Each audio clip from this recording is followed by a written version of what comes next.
Según Génesis 47, 12, 27, durante la sequía en Egipto, José almacenó y preservó el alimento. Para subsistir, la gente tuvo que venderlo todo y, al fin, incluso a sí mismos.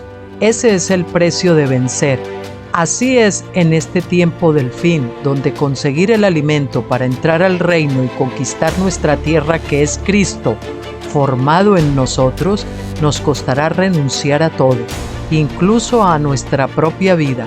Pero a cambio de nuestro todo, tendremos su todo y reinaremos con él.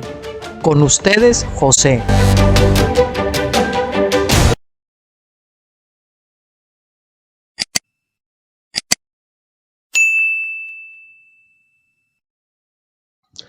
Hola, muy buenas tardes, mis queridos amigos y hermanos, ¿cómo están? Espero tenerlos frescos como lechugas y renovados después de este fin de semana. Ya sabes que les dije el viernes que hoy vamos a concluir con este maravilloso libro del doctor Stephen Jones, Escuchando la voz de Dios, que yo subtitulé Morir para oír. Y hoy además es una joya especial porque es el último capítulo y es un capítulo que es una maravilla porque es testimonial, ¿no? Y además es un capítulo que verán luego por las notas que vamos a comentar propias mías, con el que el Señor usó para confirmarme que yo estaba pues pisando el terreno adecuado al estudiar los libros de Stephen Jones. Pues al principio, cuando yo, pues lógicamente al recibir toda esta ley de esta nueva luz de tabernáculos, pues esa luz al principio como que te cegaba un poco y estabas temeroso de meterte en un terreno que no fuera el del Señor. Pero esto precisamente fue yo creo que es la mayor confirmación que el Señor me dio de que este era el camino que había que andar, ¿no? Y no me arrepiento después de 8 años, al contrario, estoy muy confirmado en esto, de seguir y estudiar todos los libros del doctor Stephen Jones. Bien, este capítulo se titula Empezando a oír la voz de Dios, y déjenme que lo comente hoy con la nota que me ha mandado hoy mismo un querido amigo que hace muchos años que está en contacto con nosotros de allí de Colombia y que él está persiguiendo esta experiencia, ¿no?, que vamos a ver hoy en este capítulo, que es la vida de resurrección, ¿eh? Es el cruce del Jordán, es la partición del alma y el espíritu, y él me mandó esto de la vara de Aarón. Entonces, como esto, pues, querido amigo, me va a dar pie a que yo te envíe una vez más este audio, y ojalá le pido al Señor que con humildad lo puedas escuchar, ¿eh? No te va a hacer daño, ¿eh? Primero, pues le pides al Señor que te cubra de cualquier error, de cualquier engaño, de cualquier cosa, ¿eh? Y disciernes lo bueno de lo malo, entresacas lo precioso de lo vil, y verás cómo te va a bendecir. Yo estoy seguro de que si lo escuchas, te va a bendecir. Bueno, él me mandaba esto, la vara de Aarón. La vara de Aarón va a florecer de nuevo en la vida de sus escogidos, y esto va a poner fin al conflicto que ha hecho estrago durante siglos sobre quién tiene la razón y quién no la tiene. Solamente el Señor Jesucristo tiene la razón, y el poder de su resurrección al obrar en los suyos los vindicará ante los ojos de Dios y de los hombres. Efectivamente, la vara de Aarón fue metida en el tabernáculo toda una noche con las varas de los otros hermanos, ¿verdad? Y a la mañana siguiente, pues la única vara que había florecido, había brotado hojas, incluso almendras, fruto, pues era la vara de Aarón. Es decir, saben que el almendro es el árbol que tipifica la resurrección, porque es el primero que florece, y ahí pues ese fue el otorgamiento del ministerio. Y así nosotros, después de una larga noche en el tabernáculo, en la oscura noche del alma, pues viene la mañana, el amanecer del nuevo día, la luz de la aurora, y que luego va a ir creciendo hasta que el día es perfecto. La senda del justo es como la luz de la aurora, que va en aumento hasta que el día es perfecto, pero la aurora viene después de la tarde, cuando comienza el día, después viene la noche y después viene el amanecer. Y ahí es cuando comienza todo. Y esa es la experiencia de cruce del Jordán, que viene después de la rendición completa, la rendición, con lo que eso significa, dejar de luchar, ¿eh? En Peniel, que después pues, nos va a reconocer que necesitamos bajar a la tumba, ser sepultados en las aguas del Jordán, ¿verdad? Compartir esas experiencias de Cristo de muerte, sepultura y resurrección, y entonces ahí entramos a esa vida de resurrección, y esa es la que nos vindica y nos va a abrir para el ministerio. A partir de ahí el Señor empezará a otorgarnos un ministerio. Muy gradualmente, al principio, poco a poco, pero ahí es realmente cuando comienza el ministerio, y esa es la señal que autentifica a ti ante otros hermanos. Probablemente hasta aquí los hermanos hasta se burlan de ti, pobre lo que le está pasando, algo mal estar haciendo, no sé qué, todas estas cosas, hasta tú mismo ya dudas de ti y de que si has escuchado bien a Dios.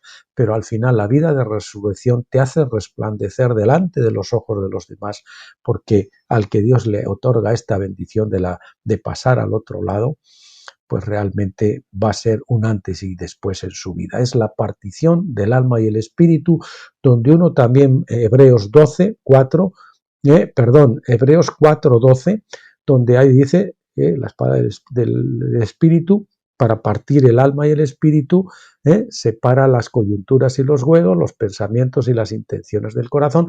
A partir de esa experiencia, nuestra alma y nuestro espíritu se separan y entonces podemos discernir la voz de nuestra conciencia de la voz de Dios, que es la mayoría de las veces las confundimos. No somos capaces de discernir el silbo apacible y lo confundimos con nuestra propia voz. Y tampoco podemos distinguir muchas veces la voz engañosa del Espíritu Santo, de Satanás. Entonces, hasta que no se produce esa partición, no empezamos a escuchar con nitidez y no empezamos a... Pentecostés escuchamos, sí, algunas veces, pero normalmente es pesca. Dios me dijo, decimos, pero luego nos damos cuenta que la mayoría de las veces no era Dios el que me dijo, sino que había sido mi propia carne, mi propio deleite carnal, mis propios deseos, mis propias intenciones del corazón, mis prejuicios, mis preconceptos, todas esas cosas. Es la idolatría del corazón que todavía no ha sido quitada y por tanto distorsiona que podamos escuchar bien. Hasta que no cruzamos el tercer velo, no podemos entrar al lugar santísimo donde tenemos la luz más profunda de la Shekinah. En Pentecostés tenemos la luz de la menorá, que es una luz ciertamente espiritual, pero está mezclada con lo anímico, con lo carnal. Bueno, el Señor, decía la nota, va a manifestar el poder de su resurrección en el pueblo de Dios que ha conocido el camino de la cruz, el camino de la humillación y del sufrimiento, y que ha seguido su senda, buscando no su propia gloria, sino la gloria de aquel que se la dio. Y cuando ellos hablen, todos los hombres sabrán que esa es la palabra del Señor. ¿Por qué? Porque va a ir respaldada, ungida por el Señor. Esto lo decía Josh Warner en su libro Gloria en lugar de ceniza, un camino en el desierto. Josh Warner, yo leí todos esos libros, los de Clayton Moore también, de Martin Stendhal, fueron los precursores para mí, pero después el Señor me llevó un poquito más allá, a la punta de lanza, a la voz que yo creo más autorizada en este momento de la etapa de tabernáculos, que es el doctor Stephen Jones, y que tiene todo un montón de libros que es una luz tremenda, que yo se la recomiendo a todo el mundo. Lo que pasa es que es difícil recibirlo hasta que uno lógicamente no cruza del otro lado. Yo lo entiendo, porque incluso yo después de haber cruzado todavía tenía mis cositas, ¿no? Bien. Josh Warner, junto con Clayton Moore, ya fallecidos los dos, fueron los Josué y Caleb de esta época. Eso lo dice el doctor Stephen Jones, que los conoció personalmente. Él, me acuerdo que en un libro cuenta que tuvo una comida con él, con Clayton Moore, y que él conoce muy bien tanto a Josh Warner como a Clayton Moore, y de hecho los reconoce como los Josué y Caleb de esta época. Así que, querido amigo, ahí en Colombia, que sepas que Stephen Jones aprovechó muy bien los libros de estos queridos amigos tuyos, Clayton, y míos también, Clayton Moore y Josh Warner. Bien, pues hablando de esa nota, que sirva de preámbulo, hay por ahí algunas otras personas que están en este trance también, que a mí me gustaría que ojalá les hicieran llegar este audio, este vídeo audio, para que ellos puedan ser bendecidos, porque hace tiempo que nosotros esperamos ansiosamente que crucen que pasen por este capítulo que nosotros vamos a ver hoy aquí muy claramente. Bien, Comienza así: oír la voz de Dios es algo muy subjetivo y por consiguiente difícil de enseñar o aún de explicar. Sería mucho más fácil si Dios nos hablara en voz audible, aunque el problema entonces sería entender cómo aplicar lo que Él nos dijo. Por mi propia experiencia y por hablar con otros, he concluido que no hay ventaja particular en oír a Dios en voz audible, excepto que nos pueda dañar un oído. La calidad de la revelación no es reforzada ni disminuida por la intensidad de su voz. Una vez estando sentado en una cueva en el monte Horeb, Elías necesitaba oír de Dios. Primero un gran viento sopló, pero Yahvé no estaba en el viento, Primero de Reyes 19:11. Segundo, hubo un terremoto, pero Yahvé no estaba en el terremoto. Lo mismo fue verdad con el fuego. Finalmente, después del fuego hubo un sonido, un silbo, un susurro, apacible y delicado, que vino a Elías y este resultó ser la voz de Dios. La experiencia de Elías de oír un sonido apacible y delicado fue para enseñarnos a él y a nosotros que el deseo de Dios es hablarnos desde adentro, no con una voz retumbante desde el exterior. El Señor no quiere que estemos con vellones continuamente como Gedeón. Los vellones están bien cuando comenzamos, pero no ahora. El Señor quiere que escuchemos al rema viviente, a Cristo, al maná escondido dentro del arca de nuestro espíritu, hablándonos día a día. Dios desea que nosotros desarrollemos oídos espirituales para que podamos oírlo a través de él de cualquier situación, medio o persona, no importa cuán humilde sea la fuente. También, precisamente ayer estábamos hablando con unos amigos, bueno, no amigos, esto en realidad son familia, muy amados, muy cercanos, y estábamos hablando de estas cosas y hablábamos también de que es la misma experiencia, la que relata Juan, ese es uno de los pasajes más hermosos del Evangelio, cuando María rompe el vaso de alabastro, que el vaso de alabastro es nuestra alma, que encierra el perfume de nardo puro, que es el espíritu, y entonces cuando se quiebra ese vaso de alabastro que viene a través del quebrantamiento, les recomiendo a todos La liberación del espíritu, ese libro de Warman Nee que tienen en mi blog Tabernáculos, entonces el perfume se derrama por la cabeza de Jesús y baja hasta las vestiduras. El Señor ahí, imagínselo, como el salmo ese que dice, cuán hermoso es habitar los hermanos juntos, es como el óleo que desciende de la cabeza de Aarón y llega hasta el borde de sus vestiduras. La unción siempre baja por la cabeza, se derrama y luego toca a los demás. Cuando nuestro vaso de alabastro, nuestra alma es quebrantada, el velo se rompe, entonces el espíritu que estaba encerrado puede fluir con libertad e inunda toda la casa y los demás van a captar ese perfume de nardo puro que nosotros exhalamos, que es la presencia del resucitado en nosotros. Bien.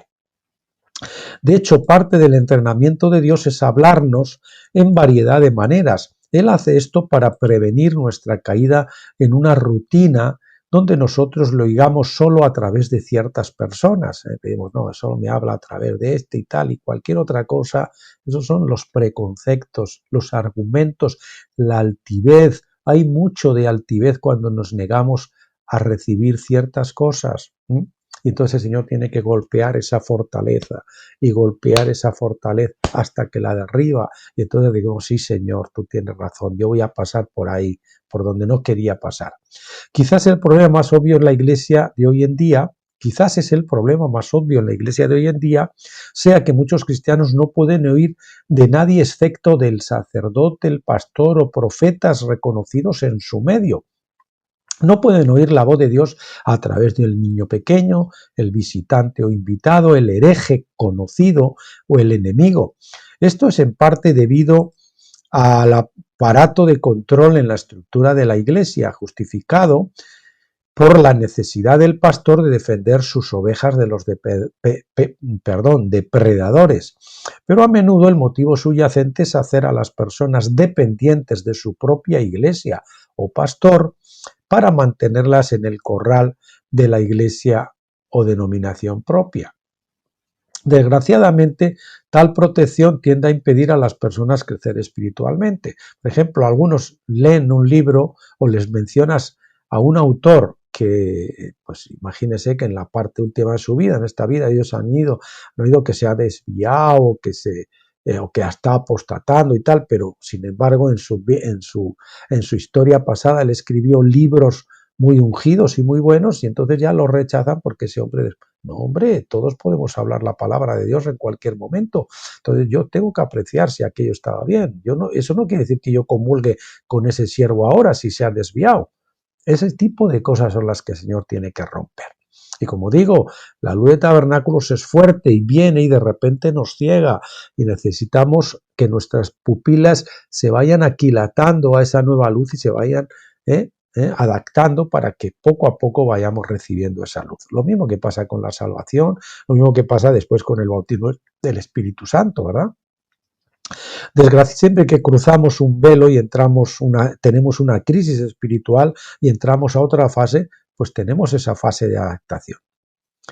Desgraciadamente, tal protección, entre comillas, porque más bien es una protección indebida, tiende a impedir a las personas crecer espiritualmente.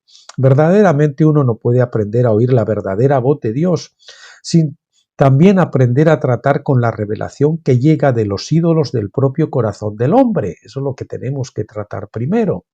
Las preconcepciones, las doctrinas equivocadas, las mezclas, los patrones errados, los argumentos, las altiveces. Los líderes deberían permitir que se hable libremente, incluso revelaciones falsas. Escuchen esto, incluso revelaciones más falsas. Tenemos que leer de todo y escudriñar lo bueno, escudriñarlo todo y retener lo bueno. Separar entre sacar lo precioso de lo vil. Los líderes deberían permitir, repito, que se hable libremente, incluso revelaciones falsas, para enseñarles a las personas cómo discernir por ellas mismas por qué son falsas. Entonces, bueno, leamos, pedamos protección del Señor. Señor, no dejes que me extravíe, no seas que me engañe el diablo. Esto yo necesito que me protejas, pero necesito leerlo, quiero leerlo. Y por favor, antes de discernir a un autor, a una persona, no cojan un párrafo, no cojan una cosa que les haya chocado. Lean un poquito más, sobre todo si alguien que los ama se lo está recomendando. No sean orgullosos. Dense un tiempo, denle una oportunidad a la duda. Sobre todo si ese hermano los quiere, los ama, ustedes ven que habla la verdad, que los ha bendecido, que el Señor los respalda. Bien, y siempre tienen la oportunidad después de desechar las espinas, pero cómanse la carne. A mí me pasaba con Stephen Jones al principio y tuve que ir con mucho tiento, pero todo al final encajó. Y no es que esté al 100% de acuerdo en todas las cosas, incluso algunas yo le escribo y le digo, oye, esto tal, y él pues se calla, ¿vale? Le dice, bueno, eso es lo que tú opinas, está muy bien, nada más. Esto también es parte del entrenamiento de Dios. Por esta razón, Dios nos ha dado leyes y principios para que podamos saber y discernir lo verdadero de lo falso. Pero si solo se les permite a las personas un punto de vista en la vida, nunca podrán practicar el arte del discernimiento espiritual. Pídanle al Señor discernimiento espiritual. Ese es el olfato espiritual. El de los dones es el más valioso, decía Wasman Nee, porque nos permite saber qué es lo bueno y qué es lo malo. Es irónico, incluso un poco trágico, que los líderes de la Iglesia se angustien entre querer que sus miembros crezcan espiritualmente y que sigan siendo bebés espirituales para que no maduren y se marchen de la Iglesia. Es un deber dado por Dios a los líderes actuar como padres espirituales. Dicho de otra forma, en cierto sentido, que si ellos trabajan debidamente, su trabajo terminará.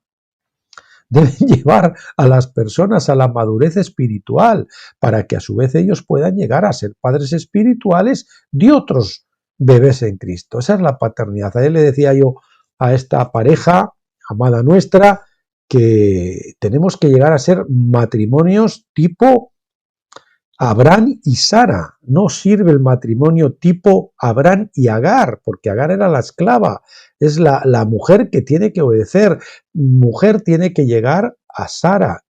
es una relación donde ha aprendido la obediencia también, se sometió a su cabeza, aprendió la obediencia y ahora ya la autoridad no es necesaria porque están los dos en total sintonía y acuerdo con la mente de Dios y ahora uno es el doble testigo del otro para decidir las cosas importantes y trascendentes, pero no se puede llegar a ser Sara sin haber aprendido la obediencia. El Señor aprendió la obediencia por lo que padeció. Así que ese es el patrón. Parejas necesitan llegar a ese tipo de matrimonio donde los tres están unidos, la unión de las voluntades, la cumbre espiritual con el Señor, y entonces serán una pareja que los dos tienen el ministerio, la vida de resurrección, complementarios, y que el Señor puede duplicar como un patrón se duplica.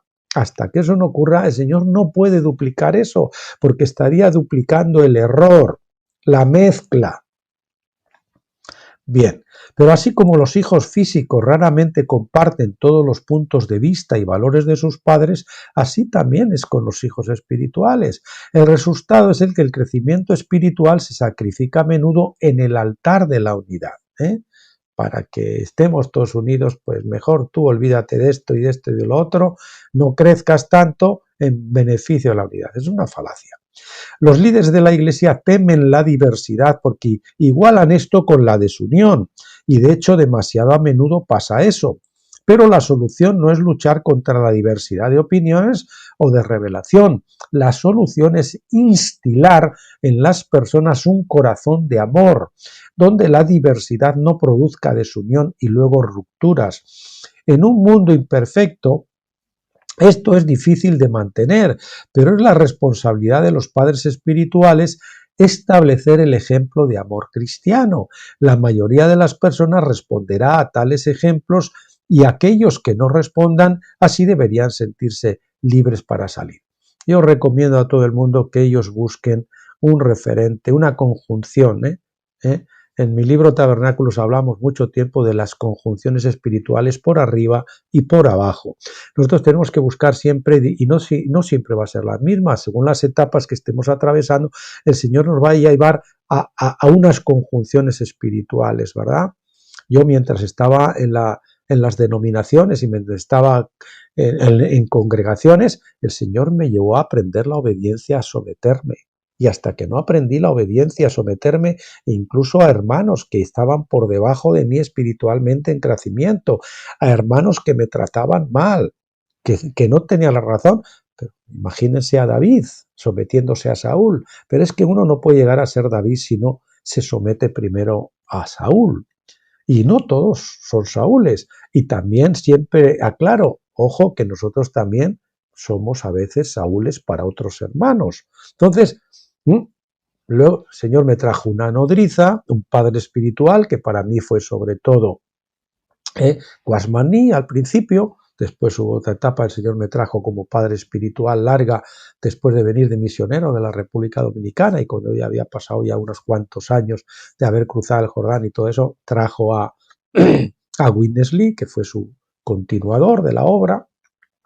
Y en esta última etapa, en los últimos 8 años, el Señor ha traído a Stephen Jones. Pero yo, hasta que yo no salí de las denominaciones, el Señor me tuvo en obediencia y sometido también a personas. ¿De acuerdo? Y luego, pues, yo tuve mis mentores espirituales que han sido esencialmente esas etapas, esas 3. Más adelante, no sé el Señor qué tendrá, pero esa es la conjunción con la que no tengo ningún nexo real, pero que real o formal, pero que yo he asumido y he entendido que es el referente que Dios ha puesto para nuestras vidas, la mía y la de mi esposa en estos momentos. Y la verdad que nos ha ido de maravilla. Hemos ido prosperando espiritualmente y económicamente conforme han prosperado nuestras almas, porque después de la vida de resurrección, después que la vara de Aarón florece, uno, el Señor lo lleva de gloria en gloria y pasa experiencias de muertes múltiples. Esta es la inicial, la más importante, la que nos lleva al ministerio, la que nos lleva a la tierra prometida, ¿de acuerdo? Bien, avancemos. ¿Cómo empecé a oír yo en mi vida de juventud? Retrospectivamente, reconozco ahora que había oído a menudo la voz de Dios en mi vida de juventud. Hasta cierto punto incluso sabía que Dios me había hablado, o por lo menos que Él se me había revelado en ocasiones. Pienso que la mayoría de los cristianos sinceros también podrían apuntar ejemplos en sus vidas donde Dios actuó recíprocamente con ellos en algún nivel. De hecho, es por eso que nosotros sabemos que hay un Dios. No es de manera científica, sino de manera subjetiva que Dios actúa recíprocamente con nosotros en un nivel personal. Estas experiencias llegan a ser una parte de nuestro ser, de nuestras genéticas espirituales, y nosotros ya no podemos negar más la existencia de Dios, tanto como no podríamos negar que nosotros respiramos el aire que no podemos ver. Fui criado en una iglesia evangélica como hijo de misionero, dice Stephen Jones.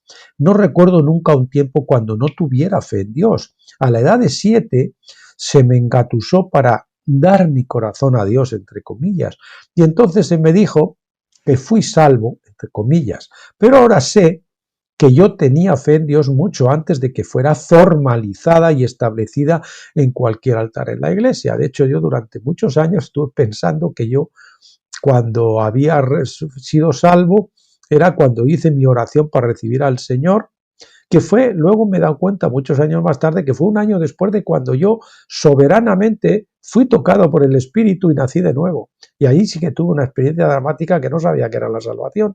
Luego el Señor me hizo discernir. Y en cambio, cuando firmé mi oración del pecador para ver a Jesús y puse mi fecha ahí, el 16 de diciembre del año 91, pues no tuve ningún tipo de experiencia dramática. ¿Por qué? Porque simplemente estaba refrendando lo que el Señor había hecho, creo que había sido un año antes. Bien, fui criado en una iglesia, continúa el hermano Jones, iglesia evangélica como hijo de misionero. No recuerdo nunca un tiempo cuando yo tuviera fe en Dios. A la edad de 7 se me encautuzó para dar mi corazón a Dios y entonces se me dijo, perdón, esto ya lo habíamos leído, y entonces se me dijo que fui salvo, pero ahora sé que yo tenía fe en Dios mucho antes de que fuera formalizada y establecida en cualquier altar de la iglesia. De mayor significación fue el día que fui bautizado a la edad de 12 años en un río de las Islas Filipinas. No me había bautizado hasta entonces porque consideraba que no era todavía perfecto y había interpretado en mi joven mente la enseñanza de la Iglesia de que no sería salvo en verdad hasta que no fuera perfecto. Le había pedido a Dios salvación cientos de veces, claro, pero siempre había pecado de alguna manera al día siguiente, quizás por disputar con un niño misionero compañero o por enfadarme. Esto probaba para mí que yo realmente no era sincero cuando pedía la salvación a Dios. Después de todo, si yo realmente hubiera sido sincero las veces que yo había pedido la salvación, ciertamente no habría pecado tan pronto de nuevo. Eso es lo que él pensaba, ¿verdad? De niño. Por lo tanto, no tenía la conciencia clara para poder bautizarme con los otros niños. Ese día del mes de mayo de 1962, que se iba a bautizar, y él estaba dudoso, ¿no? Empero simplemente 2 horas antes de que estuviéramos listos para ir al río, Dios trajo a mi mente que los mismos misioneros no eran perfectos tampoco. Había oído a algunos misioneros hablar sobre otros que eran pendencieros y difíciles de agradar. Era bastante claro que ellos tenían los mismos problemas que yo tenía a la edad de 12 años. Y sin embargo, yo no tenía ninguna duda de que ellos eran cristianos. Por consiguiente, concluí que uno no tenía que ser perfecto para ser salvo, porque si ese fuera el caso, entonces hasta la propia Iglesia estaría en aprietos serios. Fui bautizado ese día en 1962. Más importante, Dios me había hablado en un sonido apacible y delicado, y mi vida entera cambió desde ese día en adelante. Supe, destacamos la palabra supe, yo sé que sé. Desde ese día en adelante que era cristiano, no porque había sido bautizado, sino por revelación divina. Con el oír la voz de Dios, la fe nació en un nivel que yo no había experimentado antes.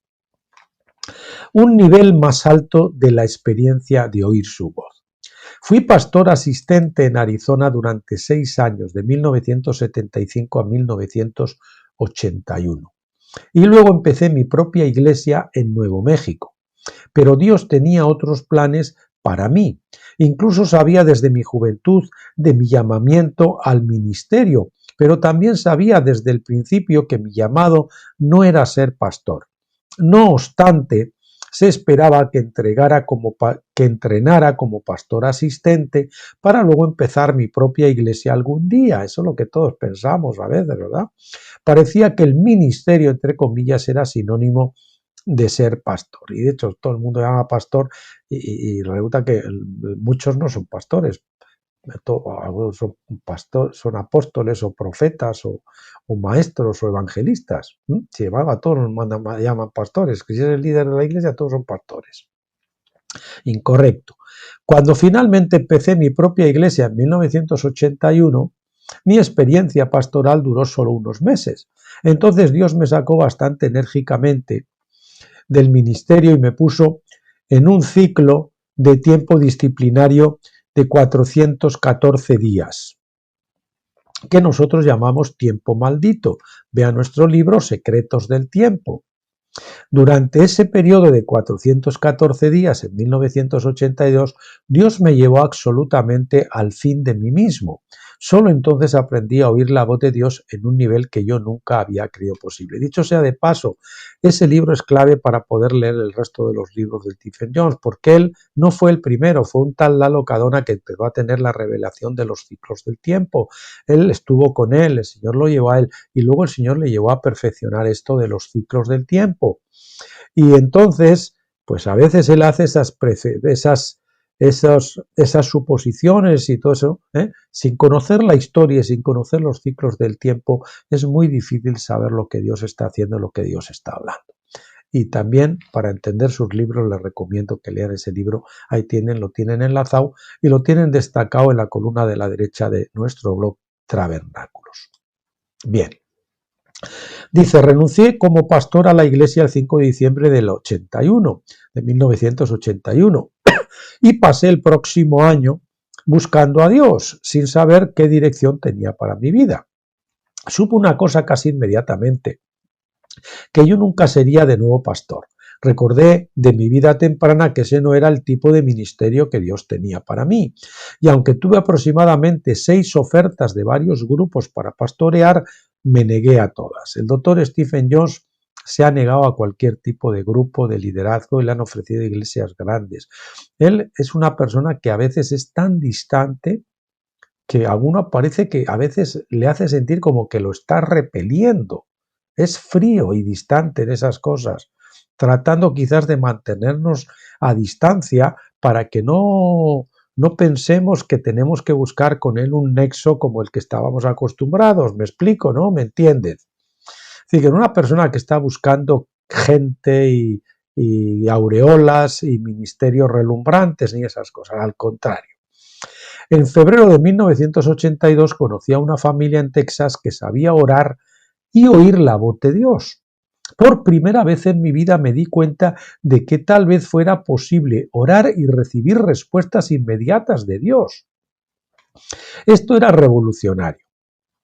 El día 20 de marzo de 1982 llegué al punto donde supe que yo mismo tenía que oír del mismo Dios. ¿Me echó Dios lejos de él?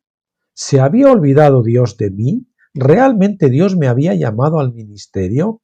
En ese caso, ¿qué tipo de ministerio? Me arrodillaba en el suelo de la pequeña casa en los retirados bosques del estado de Wisconsin y oraba con todo mi corazón para conocer su voluntad para mi vida. No recibí ninguna revelación en ese momento, pero 10 días después fui a una conferencia de Pascua en Lexington, Kentucky, donde pude oír de Dios. En la primera mañana de esa conferencia, el 1 de abril de 1982, hubo un tiempo informal de oración por las personas en necesidad. Durante ese tiempo, un hombre que yo no conocía me llegó por detrás y oró por mí. Puso su mano en mi hombro y empezó a profetizar. En esa profecía Dios me dio las respuestas a todas las preguntas que le había hecho el 20 de marzo. Había oído pronunciamientos proféticos en las reuniones algunas veces en el pasado, pero esta fue la primera vez en mi vida que Dios me había hablado directa y personalmente de esta manera. Entonces supe por qué Dios había dado los profetas a la iglesia, Efesios 4:11, y por qué nosotros todavía necesitábamos los dones del Espíritu en la iglesia hoy día. Quizás otros no podían haber necesitado una palabra de Dios después del primer siglo, pero yo sabía que ciertamente yo sí la necesitaba. El maná de esa palabra me sostuvo durante el resto de ese año, que fue muy difícil. 7 semanas después fui a Canadá para una conferencia durante el tiempo de Pentecostés, a fin de mayo. Por ese tiempo no tenía automóvil y contaba con muy poco dinero, así que compré un boleto de ida porque me faltaban $10 para comprar un boleto de ida y vuelta. Ahí se fue, valiente, ¿no? Uno de los grandes maestros de esa conferencia era el hermano Gustav Hoyer, profesor de profesores, matemático, astrónomo y un maestro de Biblia de lindo espíritu. La cosa más importante que recuerdo que dijo, que me impresionó lo suficiente para escribirla en mis notas, fue esta: lo que nosotros necesitamos más que nada es el espíritu de discernimiento. Ralph Barney, John Green trajeron un mensaje muy ungido en la última tarde de esa conferencia sobre cómo cruzar el tercer velo. Este es de lo que trata este capítulo, cómo cruzar el tercer velo. El primer velo es el que nos da entrada al atrio, como saben, de incredulidad, a ser salvos, en nuestro espíritu, no en nuestra alma.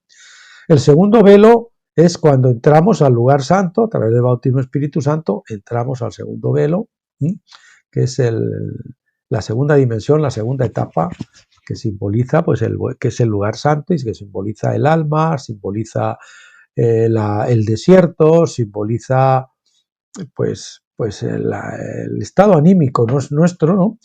Y es Pentecostés, esa es la etapa de Pentecostés. Bien, que al final viene el tercer velo, que es cuando cruzamos del lugar santo al lugar santísimo, que es ese cuando el velo del templo se rasgó y ese ejemplo que le decía, el vaso de alabastro que se rompe, que separa y abre, el espíritu queda liberado para poder fluir con libertad y deja de estar aprisionado por el alma.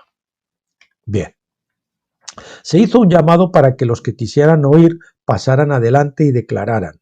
Oír la voz de Dios, ¿entiende? Por fe yo paso por el tercer velo al lugar santísimo.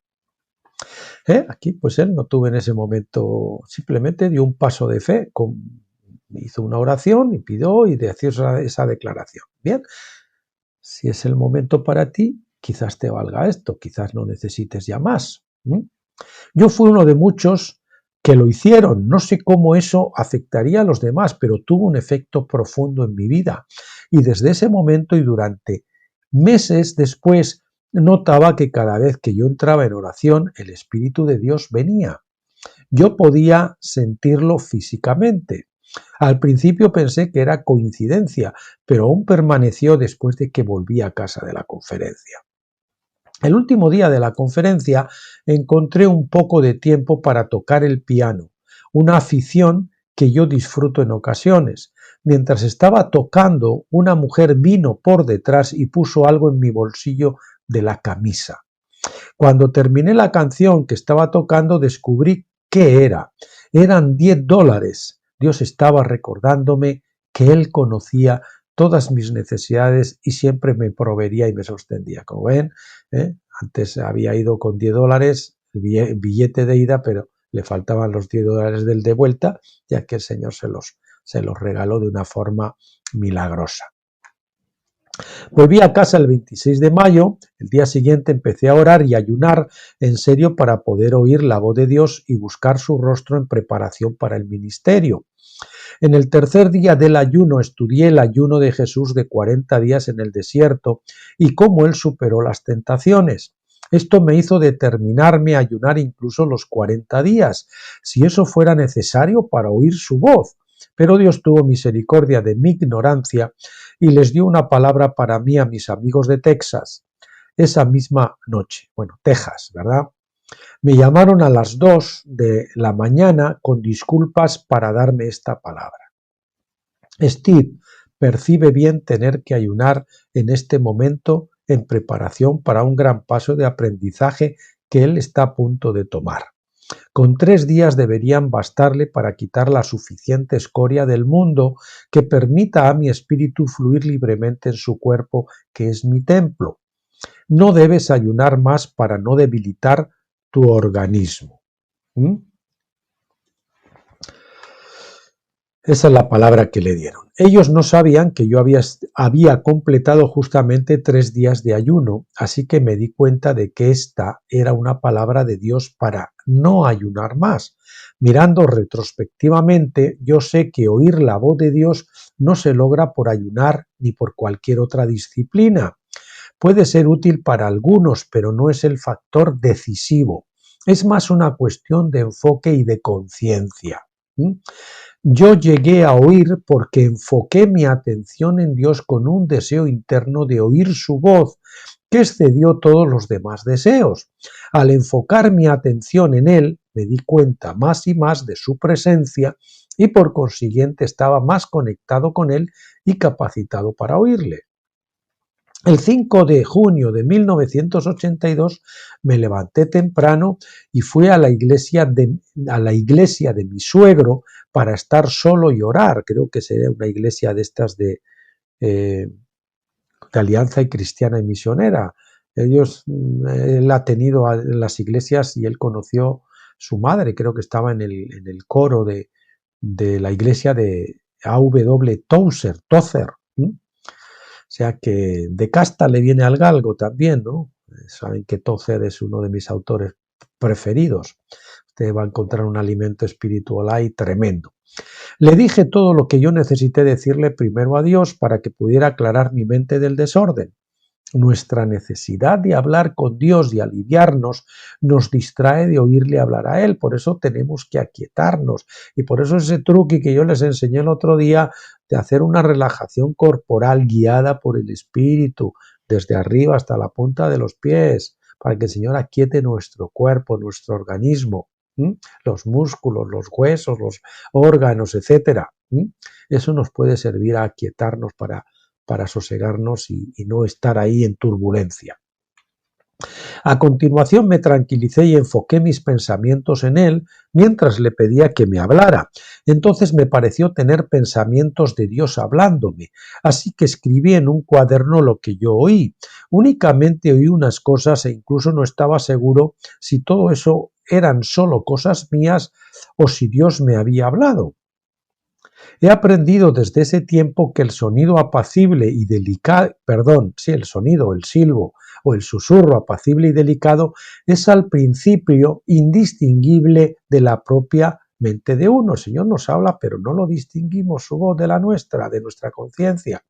De hecho, solo cuando nosotros persistimos y guardamos archivos de sus palabras o a través del mucho uso, pues empezamos a diferenciarlo, a discernirlo y podemos aprender la diferencia. ¿Por qué? Porque lo que se cumple es lo de Dios, lo otro van a ser presunciones nuestras. En mis archivos escribí, yo le pedí la confirmación a Dios para poder determinar si lo que escribí es de Él o fueron mis propios ecos. Al día siguiente mis amigos de Texas llamaron de nuevo, habían orado. Señor, Steve parece estar en una encrucijada y pide tu dirección. El Señor les dijo, el Espíritu les había mostrado y el Señor les responde. Steve ya recibe mi dirección y es mi amado. Él todavía no ha aprendido a percibir mis palabras como vosotros, pero la habilidad de reconocer mi presencia y mi bendición y afirmación es un gran paso adelante. Todos los que me buscan pueden encontrarme si abren en verdad sus corazones. Me encontrarán dentro de sus propias almas, donde yo siempre he estado en el lugar secreto, donde yo siempre he estado, en el lugar secreto. Steve también debe ir donde yo lo llevo. Él está aprendiendo rápidamente de mi verdad espiritual. Esa es la respuesta que le dieron. No, bueno, perdón, que queda un parrafito. Tú siempre tienes que caminar en fe, le continúan diciendo los hermanos en esa palabra que les dio el Señor para él. Tú siempre tienes que caminar en fe, nunca en temor. Tú siempre debes saber que mi amor y protección y dirección van por todas partes contigo y con los que de verdad me buscan. De nuevo ellos no sabían que yo ya había empezado a oír la voz de Dios y que había pedido la confirmación. De hecho, esta palabra les confundió un poco porque ellos asumieron que yo todavía estaba esforzándome por oír. Dios les dijo incluso que Él ya estaba guiándome. Me telefonearon para darme esta palabra. Cuando les conté sobre mi reciente escucha, se alborozaron y dijeron: «Oh, ahora esta palabra tiene sentido». Nosotros quizá pensábamos que Dios quería decir que Él estaba guiándote en general a través de las circunstancias. Bueno, aprovecho para reducirles, los que escuchen este capítulo, no han escuchado el primero y el segundo, que es importantísimo esos capítulos, sobre todo el primero, que habla de cómo discernir los ídolos del corazón y cómo enfrentarse a ellos, porque muchas veces nos creemos que estamos siendo dirigidos por el Espíritu Santo y estamos siendo dirigidos por espíritus mentirosos que se hacen pasar por el Espíritu Santo. Y esto es muy frecuente en Pentecostés, en la etapa del desierto, porque es una etapa de mezcla. Así fue como me di cuenta, así que hay que ser humilde para reconocer que cuando estoy en el desierto tengo una luz tenue. Todavía no tengo esa otra, es como el ciego aquel que recibió 2 toques de gracia. En el primero veía a los hombres turbios, a los hombres como árboles, dice, medio veía. Entonces ya con la segunda obra, el segundo toque, entonces ya abrió y discernía perfectamente. Así fue como me di cuenta de que de hecho había penetrado el velo, es decir, había cruzado el velo y había entrado en una relación con Dios, en una nueva relación con Dios que yo no había experimentado previamente. Y es bien diferente, créanme que es bien diferente. Al pasar el tiempo vine a entender que todos nosotros oímos la voz de Dios. El problema es reconocer que es Dios y no nuestras propias mentes. Repito, todos nosotros oímos la voz de Dios. El problema es reconocer que es Dios y no nuestras propias mentes. ¿Por qué? Porque está mezclado el alma y espíritu y tienen que ser separados, partidos. La espada del Jordán. Hebreos 4:12. Nosotros constantemente oímos 2 voces, la voz de nuestra propia mente, nuestra conciencia, y la voz de Dios. El gran desafío es distinguir entre las dos. La conciencia es formada por el hombre, nuestros padres, maestros, compañeros de escuela y otros forman nuestra conciencia en nuestra vida temprana. Los ídolos del corazón gobiernan sobre la conciencia. La conciencia únicamente puede dar dirección exacta al entrar en unidad con la voz y el carácter de Dios. Esto solo tiene lugar cuando sus ídolos han sido derrocados. Al principio, la voz de Dios, escuche, esto solo tiene lugar cuando sus ídolos han sido derrocados, los ídolos del corazón, la idolatría del corazón. Al principio, la voz de Dios propende a estar en pugna con la voz de nuestra propia mente y nosotros luchamos a menudo. Es una batalla entre Dios y el ídolo del corazón, esa fortaleza, ese ídolo, ese argumento, esa doctrina. Y taca, y taca, y taca, y taca hasta que esa fortaleza es derribada. Quien gana la batalla se hace gobernante supremo en esa área de la vida. Si el ídolo gana, nosotros no iremos a Dios correctamente en esa área de la vida hasta otro tiempo más tarde, cuando Dios de nuevo desafíe al ídolo y lo derroque. Pero ojo, que puede llegar un momento que si obstinadamente muchas veces nos negamos, la puerta se puede ir. El tren igual no vuelve a pasar. Finalmente, la meta es la renovación de nuestras mentes. La meta es la renovación de nuestras mentes. En Pentecostés nuestras mentes no han sido renovadas. No hemos aprendido a pensar como Dios. No hemos aprendido los principios de Dios, los caminos de Dios. Tenemos la letra de la palabra que a veces es un estorbo. Tenemos una mente renovada cuando nuestra conciencia está siempre en acuerdo completo con la voz de Dios, me guste o no me guste. La comprobación de nuestra fe. Después de reconocer la voz de Dios a principios de junio de 1982, me gocé en la luz de su voz durante las próximas semanas. Él me dio muchas revelaciones que han resultado ser fundamentales para el llamado que tenía para mi vida y para mi comprensión de sus caminos. Estas son personales y no tienen relación directa con el propósito de este libro, que es cómo oír su voz. Empero aprendí un principio muy importante, en gran parte por accidente, pero que a la vez sé que fue divinamente inspirado. Es el principio de la ley del testigo doble, del doble testimonio, el doble testigo. Poco después que empecé a oír, le pedí al Señor lo que llamé un versículo personal de la Escritura. Escuchaba y luego decía, Señor, muéstrame la palabra, dame un versículo personal. Él entonces me dio una referencia de la Biblia que yo luego busqué para ver lo que decía. A mí no me da las referencias, a mí me trae una parte, una porción de un versículo. Yo voy a la concordancia, lo localizo, si no sé dónde está, y entonces así. Es como él me suele dar eso, ¿no? Desde el principio yo notaba que las escrituras que él siempre me daba parecían tener algo que ver con la palabra que él me acababa de dar. Finalmente caí en la cuenta que él estaba confirmando su palabra por el testigo doble y que el Espíritu y la palabra atestiguan la verdad. El Espíritu y la palabra, ya le decía también a nuestra pareja querida, como las vías del tren. El tren no puede ir solamente con una vía, necesita los dos rieles, los dos carriles, el espíritu y la palabra. Esta era una manera simple de obtener confirmación inmediata de su palabra.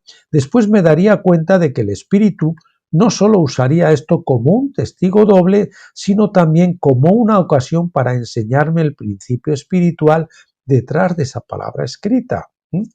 Aprendes el camino, aprendes la filosofía de Dios, aprendes cómo piensa Dios, cómo interpreta Dios eso, cómo se lleva eso a la práctica. Desde entonces mis archivos están llenos con notas en las que el Espíritu de Dios me ha enseñado cómo la ley divina opera en cosas tales como la guerra espiritual, la intercesión y la administración de verdadera justicia y misericordia a otros. De esta manera empecé a conocer la intención de la ley. La intención nuestra también viene del espíritu. La intención es lo más profundo, que a veces nosotros disimulamos nuestra intención cuando queremos conseguir una cosa, ¿no? Y aparentemente lo disfrazamos, pero la intención es una intención que está oculta, lo que viene por la parte de atrás. Bien, la intención de la ley y no solo la parte superficial de su aplicación. Realmente no aprendí sobre la guerra espiritual hasta que su palabra hablada fue probada por fuego, más allá de lo que jamás podría haber imaginado. Era demasiado joven en estas cosas para saber que todo lo que Dios ama lo mata.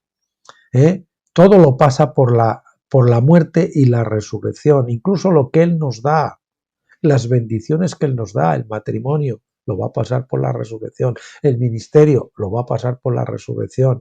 Una cosa lo va a pasar por la resurrección, es decir, por la muerte y la resurrección, lógicamente. Primero a Jesucristo y luego a todos los demás, para que lleguemos a ser todos unos en Él y podamos identificarnos con su muerte. Supongo que erróneamente había creído que Dios solo nos pondría a prueba al borde del desastre, pero que nunca nos empujaría al límite.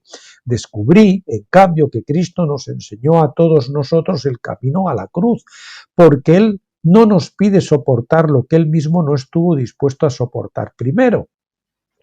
Él murió no para que nosotros pudiéramos evitar la muerte, sino para enseñarnos cómo morir con significado y propósito. Esto nos lo enseñaban erróneamente. Él murió para que tú no tengas que morir. No, nosotros tenemos que pasar por experiencia también eso. Lo recibimos en semilla objetivamente en la salvación del Espíritu, pero después, al final de la etapa de Pentecostés, vamos a compartir esas experiencias en el grado que el Señor determine para cada cual, las experiencias del Calvario, de Getsemaní, de la pasión, de la crucifixión, de la sepultura, de la resurrección. Bien. Bien, él murió no para que nosotros, repito, pudiéramos evitar la muerte, sino para que enseñarnos cómo morir con significado y propósito. Durante el mes de junio de 1982, Dios me había dado palabras de consuelo al mostrarme que no debía tener miedo del futuro, sino tener fe que Él me proveería y me llevaría. Esperaba que Él viniera con gran poder y majestad para salvarme de todos mis problemas. En cambio, encontré que cuando Él viene a salvarnos, nos mata, así como lo hizo con su Hijo unigénito y querido. Ocurrió que mi situación culminó en julio de 1982. Habiendo estado desempleado durante 7 meses y con ninguna manera de conseguir un trabajo, sin importar lo mucho que yo lo intentara, casi todos que hemos pasado por aquí el Señor nos ha quitado del trabajo. ¿Para qué? Para llevarnos al último grano de arroz en la alacena y para que comprobemos que Él provee. Bien, y dice que no había ninguna manera, por más que se esforzaba, de conseguirlo. Es más, es que quiere que te quedes quieto. Y a veces eso, el que no provee para los de su casa es peor que un incrédulo y tal, ¿no? Pero es que, y eso es un conflicto que con tu esposa, con tus hijos, con el pastor, con los otros, que no entienden. Me derrumbé cayendo hasta un lugar donde no tenía nada, excepto mi familia. Si Dios no me libraba para el día 12 de julio, estaría aplastado por la deuda y tendría que trabajar como un esclavo sin paga, literalmente. Trabajar sin cobrar, ¿no? Así que ya sabe, lo que te ocurre de mí procede. Todo lo que te ocurre de mí procede, dice la palabra de Dios. El 9 de julio de 1982 oré para saber si Dios iba a librarme como Él me había prometido. Entonces Él me dio Habacuc 2:3, que dice así: aunque por un tiempo la visión tardare en cumplirse, al fin ella hablará y no defraudará. Aunque tarde, espérala, pues sin duda vendrá y no tardará. He aquí aquel cuya alma no es recta dentro de sí está envanecido, presume demasiado, pero el justo por su fe vivirá. Definitivamente esta no era una señal buena. Esperaba que lo que Dios me quisiera decir fuera la última frase del versículo, es decir, vendrá y no tardará, la última frase del versículo 3. Que la visión no tardaría. Cerré la Biblia e intenté no pensar más sobre eso. Ciertamente esa no era la palabra que yo quería oír. Ciertamente Dios no me haría eso. Al fin y al cabo había puesto toda mi fe en su liberación. Ciertamente Dios honraría mi fe. Yo no sabía en aquel entonces que cuando Dios nos habla para darnos fe, Él también le agrega a nuestra fe paciencia, que solo viene mediante pruebas y tribulaciones. Santiago 1:3 dice: la prueba de vuestra fe produce paciencia. Romanos 5:3 dice: la tribulación produce perseverancia, es decir, paciencia. Definitivamente no quería aprender paciencia, yo lo quería ya, ¿verdad? Lo que yo quería era que Dios me lo diera todo de la manera fácil, pero no lo hizo así. Y contigo tampoco lo está haciendo así, ¿verdad? Pues conmigo tampoco lo hizo así. El día siguiente, el 10 de julio de 1982, él me habló esto: tú has pasado mucho por mí, yo te lo redimiré, pero primero irás a Egipto. Allí tú verás mis obras poderosas. Es necesario que tú vayas a Egipto. No temas ir allá, porque yo siempre estaré contigo. Yo no te dejaré. Yo seguiré hablándote y enseñándote cosas nuevas cada día. Padre, ¿y esas promesas que me has hecho? Ellas solo han sido diferidas, como te dije ayer. Sucederán todas las que te he hecho ciertamente. Si tú vas a ascender al poderío como hizo José, tendrás que estar primero en el calabozo como él estuvo. No temas, porque yo también te enseñaré lo que yo le enseñé, porque yo también te enseñaré lo que yo le enseñé y te hablaré como yo le hablé a José. ¿Cómo sabré que me has hablado?, le pregunté con un poco de ira. Entonces él le dijo, Santiago 1:19, ¿no? Por lo cual, mis amados hermanos, todo hombre sea pronto para oír, lento para hablar y lento para la ira. Después, al tranquilizarme un poco, le pregunté, ¿por qué retardas la visión?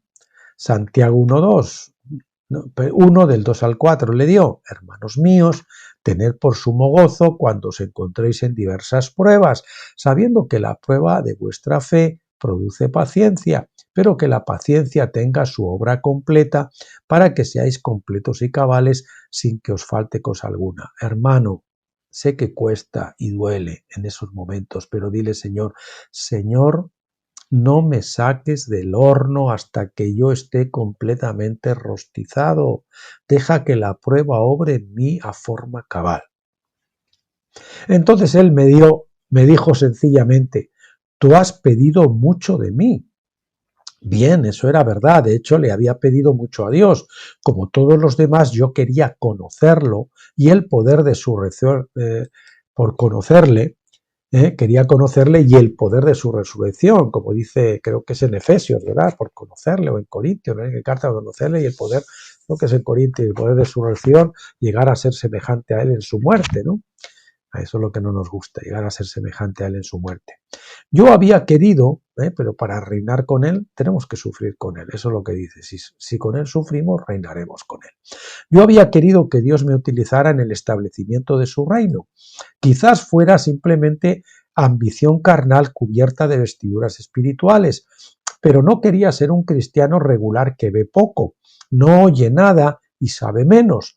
Leí las escrituras que hablaban sobre gobernar y reinar con él y supe que quería ser parte de esa compañía de vencedores, ¿verdad? Tan pronto como descubrí que Dios habla a las personas aún hoy día, supe que nunca estaría satisfecho hasta que yo investigara por completo esa área entera de la experiencia cristiana. Y así empezó una caída hacia abajo, hacia la muerte y destrucción completa, hasta que perdí toda la esperanza de ver de nuevo la luz. Moví mi familia a Minnesota para vivir con mis padres por tiempo indefinido. Entre tanto, mi padre se estaba muriendo de cáncer y tenía que ayudarle mientras mi padre trabajaba para ganarse la vida. Para pagar una deuda trabajé sin la esperanza de cobrar. Mi esposa tomó un trabajo nocturno en una casa de ancianos como ayudante de enfermera. Entonces una de mis hijas se enfermó con problemas de riñones. Ninguna cantidad de oración consiguió alguna diferencia. Aunque hubiera sabido qué hacer, no tenía dinero para otros remedios. Finalmente tuve que sacarle un número de seguro social y una tarjeta verde para que ella pudiera ir al hospital de la Universidad de Minnesota con un tratamiento subsidiado por el gobierno. Para terminar, el 23 de octubre de 1982, digo, si usted le pasa algo eso, asegúrese de que es el Señor, porque a él no le suele gustar que nos apoyemos en el gobierno, salvo que él nos lo diga. Para terminar, el 23 de octubre de 1982, entré en la densa oscuridad o nube donde estaba Dios. Vea Éxodo 20:21, cuando Moisés fue llamado a entrar en la nube oscura. Morí ese día. Mi comprensión de Dios falló completamente, perdí toda esperanza, no me quedaba nada de fe en que Él cumpliría sus promesas hechas a mí. Lo que me aplastó más que nada fue saber que Él me había hablado de hecho, pero que de algún modo Él me había desamparado. Pero que de algún modo Él me había desamparado. ¿Le suena eso a las palabras del Señor en la cruz? ¿Por qué me has desamparado? Y también le suena aquello de en sus manos entrego mi espíritu. El Señor va a hacer que usted realmente baje al sepulcro y deje toda actividad espiritual y espere a que Él le hable de nuevo, lo resucite, vuelva a oír su voz. Cuando regresé a casa esa noche, después de acompañar a mi esposa a su trabajo en el pueblo, le pedí a Dios que simplemente me dejara en paz y que me permitiera vivir una vida normal como todos los demás. Esta es una nota mía, por eso le digo, esta es una experiencia con la que yo me identifiqué completamente. Nota agregada por el traductor. Como el hijo pródigo Yo le pedí, déjame ser simplemente como uno de tus jornaleros. Yo ya pensaba, el Señor había soñado, bueno, que Él me había dicho el ministerio, esto, lo otro, las profecías. Bueno, Señor, ya, eso ya no es para mí, pues por lo menos permíteme como un jornalerito, ¿no? ¿Le recuerda las palabras del hijo pródigo? Yo no trataría a mi perro de la manera como él me trató, dijo Stephen. Continúa diciendo Stephen. Dije en desesperación total. Y yo he añadido aquí en la nota, otra nota personal, voy a poner así para que se sepa. Repito, dijo Stephen, yo no trataría a mi perro de la manera como él me trató.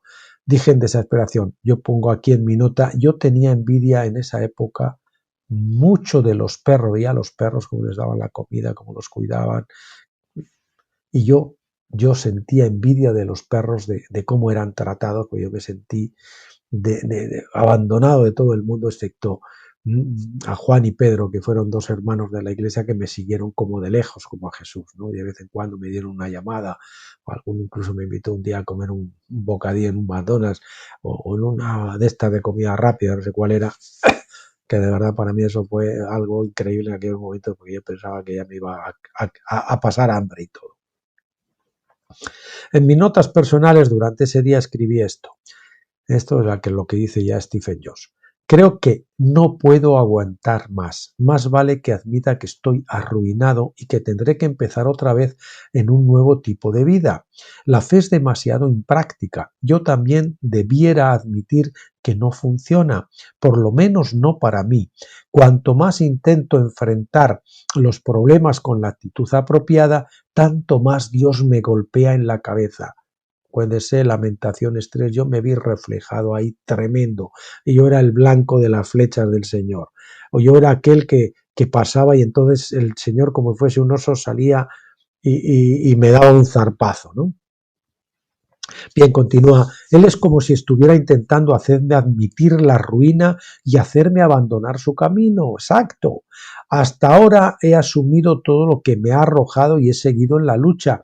Quizás si yo me rindo, ojo a esto, la luz, quizás si yo me rindo y dejo de pelear, Él dejará de azotarme. Él no es equitativo ni tampoco es justo en prometerme una cosa mientras me hace otra. Ahí él estaba empezando a entender que lo que tenía que hacer es quedarse quieto, rendición. Si me diera de vez en cuando un poco de ánimo, podría echar adelante. Conozco a gente que puede manejar a sus empleados mejor que como Dios lo hace. Apenas puedo agradarle. Desisto, y esto lo he subrayado y lo he puesto en negrista, desisto. Él dimitió, desistió. La palabra que él usa es desisto. Y aquí añado una nota personal mía. Esto es vivir en toda su crudeza Lamentaciones 3, como decía, y verse ahí reflejado y retratado. Cuando en la misma situación yo le decía a Dios, dimito, le dije a Dios en esa situación, dimito. Esperaba que Él me dijera algo así, no, hombre, no, persevera, inténtalo otra vez. ¿Cómo te vas a rendir? ¿Cómo te vas a echar para atrás? Sin embargo, cuando caí de rodillas ahí en la escalera, era en la escalera de un edificio de apartamentos antes de entrar allí, estaba aquí, no podía ni con el alma, caí de rodillas ahí mismo y le dije, Señor, dimito, ¿no? Sin embargo, él me dijo en tono un tanto airado, yo noté que fue un tono como de reprensión, ya era hora, ahora quítate de en medio y déjame hacer a mí. Y fue cuando empezó el Señor, yo me quedé quieto ya porque dije, bueno, ya esto está más claro que el agua. Y entonces el Señor empezó a orar y movió los hilos. Y justo yo creo que fue en el último día, que me quedaban 2 o 3 días de alquiler, ya no podía pagar, imagínense, estaba alquilando una habitación, me iba a ir a la calle, pues en ese momento el Señor empezó a mover los hilos y tuve que humillarme, a pasar por una cierta, no quiero alargarme, y entonces el Señor me regresó a la casa, etcétera, etcétera, y entonces empezó a obrar en mí cosas maravillosas. Y me llevó luego de allí a esa experiencia de sepultura. Trajo al sepulturero, como les dije, al que me ungió para la sepultura, que fue un Keith Smith, un obispo anglicano, y a través de una consejería que tuve con él, donde yo le decía, el Señor me está diciendo que tengo que soltar todo, que tengo que dejar de orar, que tengo que ir al sepulcro. Y me dijo, sí, es así, entiendo. Bien, avanzamos. Mientras la desesperación me iba rodeando, fui como un muerto durante los próximos 42 días. Así yo tuve ahí, pues prácticamente eso, sobre todo después de que entré al sepulcro o la sepultura. Él no relata aquí la sepultura, yo fui como un muerto con unos cuantos días, pero después ya que combine con él, entrar un día al sepulcro y esperar esa voz de fuera que me dijera, sal fuera. O sea, quedábamos en que yo dejaba de orar, dejaba la Biblia, dejaba todo, solo me dedicaba a pasear, a hacer las cosas que yo tenía entre las manos, la comida en casa, lo que sea, tal, porque en aquel momento no había trabajo, trabajaba mi esposa para lo poco que había, y, y entonces, pues ya al de una semana, después de esa experiencia sepulcral, vino esa voz que me llamó a la resurrección. Mi vara floreció y empezó a florecer, a echar ramitas, a echar flores y a echar luego, reverdecer primero, después echar flores y después echar fruto, un poquito gradual, no es todo en el mismo día. Piense usted.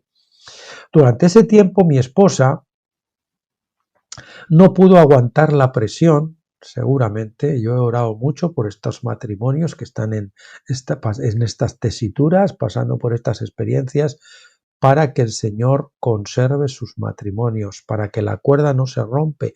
Y si se llegara a romper, que solo lo hiciera temporalmente, porque es una situación muy difícil para las esposas.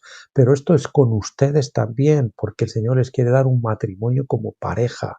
Son de los 288.000 de Apocalipsis, probablemente, y no quiere decir que sea un número literal, pero habrá de 144.000 y otros 144.000 varones, 140.000 hembras, probablemente varones. Y mujeres casados, parejas. También voy a decir que puede haber algún soltero y alguna soltera, ¿no? Pero habla que va a ser, eso da a entender, soy de Stephen Jones, y a mí me parece que encaja. Bueno, durante ese tiempo mi esposa no pudo aguantar la presión y me dijo que si las cosas no cambiaban para primeros de años tendría que llevarse a los niños a Wisconsin a vivir con sus padres. Sabía que ya tenía razón, pero no había nada que pudiera hacer para cambiar la situación. Y menos mal que no le estaba hablando de divorcio, porque algunas te pueden hablar de divorcio y de rompimiento. Pero bueno, una separación, así de cosas, ¿no? Entonces el hombre en esos momentos se siente frustrado, fracasado, se siente impotente. Y ahí precisamente donde nos quiere el Señor. Por este tiempo mi madre estaba casi postrada en cama y me necesitaba más que nunca. Entonces oré, o más bien informé a Dios, que si nosotros no salíamos de allí para primeros de año, cogería una maleta y haría autostop al sur con la familia. Y si nadie nos recogía, caminaríamos a pie. Aún así sabía que Dios sabría que Dios me podría impedir fácilmente hacer esto si Él escogiera hacerlo. No había nada que hacer excepto esperar que Dios hiciera algo. El otro día otro amigo nos decía, no podemos hacer nada, nos botan de aquí, nos dan un plazo y la verdad es que no podemos hacer nada. No podemos nada, esperar el milagro. Y es ahí, esperar el milagro, el rescate, la salvación del Señor. Espera en silencio la salvación del Señor, dice la palabra. Rendido. El rendido deja de luchar, no puede hacer absolutamente nada. Ya solo apuesta a la carta del milagro, de la bondad de aquel que ha ganado la guerra. Ya es donde el Señor nos llega. Ahí Jacob, ¿cuándo ganó? Cuando perdió la batalla. Luchó con el ángel, había estado luchando, y se había dado cuenta que el adversario de su vida no era ni su esposa, ni sus hijos, ni la falta de trabajo, ni la falta de dinero, ni esto, ni lo otro, ni su pastor, ni nada. Era él, era su carne que tenía que ser confinada a muerte. El Espíritu Santo, le repito una vez más, siempre viene para llevarnos al hoyo. Eso es Pentecostés, que el Espíritu nos lleve al hoyo, a la muerte, sepultura y resurrección. Es decir, no había nada que hacer excepto esperar que Dios hiciera algo. Entonces, el 4 de diciembre de 1982, Dios empezó a moverse. Hacía un año del día después de mi renuncia a la Iglesia Nuevo México. Recibí un paquete de hojas informativas de la red de oración. Leer estas hojas informativas marcó el principio del fin de mi prueba, ya que comencé a entender el propósito de Dios al pasarme por esta experiencia. De nuevo, un año después, el día un año desde el día después de que nosotros físicamente saliéramos de Nuevo México, recibí una llamada telefónica de Arkansas ofreciéndome un trabajo como tipógrafo para una nueva compañía. Él es tipógrafo de profesión. Era el 30 de diciembre de 1982. Dios me satisfizo en mi fecha tope y yo tuve que hacer autostop al sur, Señor, para este hermano, Señor, que se quede quieto y que tú le muestres, le lleves un trabajo que lo necesita. Dios me satisfizo en mi fecha tope, la fecha tope. El Señor siempre llega en el momento cuando ya no hay nada. Y yo no tuve que hacer autostop al sur. Alguien fue enviado con un carro de mudanzas, fíjese, alguien fue enviado, alguien fue enviado, él no lo buscó, con un carro de mudanzas para movernos a Arkansas. Dejamos Minnesota el 22 de enero y llegamos a Batesville, Arkansas, el 23 del mismo mes. Precisamente se cumplían 414 días después de mi renuncia del 4 al 5 de diciembre de 1981 al 22-23 de enero de 1983.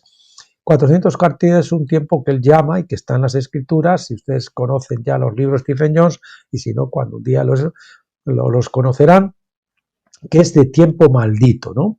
Había acabado finalmente. Es un tiempo que el Señor nos da para llevarnos al arrepentimiento. En realidad es un tiempo de gracia, es un tiempo de pruebas para llevarnos al arrepentimiento.